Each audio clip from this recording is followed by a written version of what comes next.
Pendant que les enfants dévalent les glissades du rond-point milieu de jeu, le compte de taxes de l'entreprise de Gatineau ne cesse de grimper.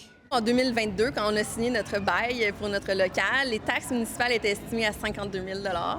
Et donc, 4 ans plus tard, en 2026, on se retrouve avec une facture de 105 800 $. Donc, c'est plus que le double. L'élargissement de la taxe sur les parcs de stationnement l'an dernier avait mené à une rencontre entre les 3 propriétaires et la mairesse de Gatineau. Un an plus tard, cette taxe s'ajoute à une hausse de la valeur du bâtiment et une augmentation de 4 % de la taxe foncière.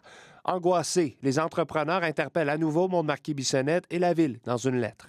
On a augmenté les prix au grand détriment de nos clients. Et nous, on n'a pas le choix de le faire parce que sinon, on ne peut malheureusement pas survivre. Si la gestion des finances, c'est pas une partie de plaisir pour le rond-point, la Chambre de commerce nous dit que c'est pas simple non plus pour d'autres entreprises à Gatineau.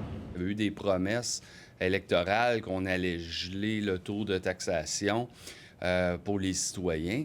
Mais on n'a pas parlé au niveau des entreprises, on n'a pas parlé au niveau de la taxe sur le stationnement. Nous, ce qui nous inquiète, c'est que le manque à gagner, on ait le pigé auprès des entreprises. D'autres entreprises ont déploré des hausses qu'elles jugent déraisonnables, comme une augmentation de 75 000 $ en 2 ans pour la Sportec. Le comité des finances de la Ville de Gatineau planche en ce moment sur un plan de match pour diversifier ses revenus et optimiser ses dépenses afin de réduire la pression des taxes municipales.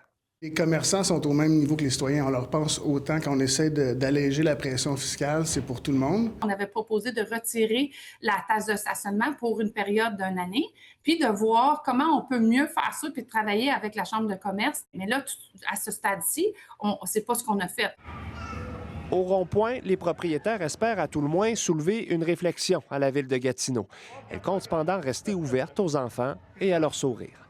Ici Patrick Foucault, Radio-Canada, Gatineau.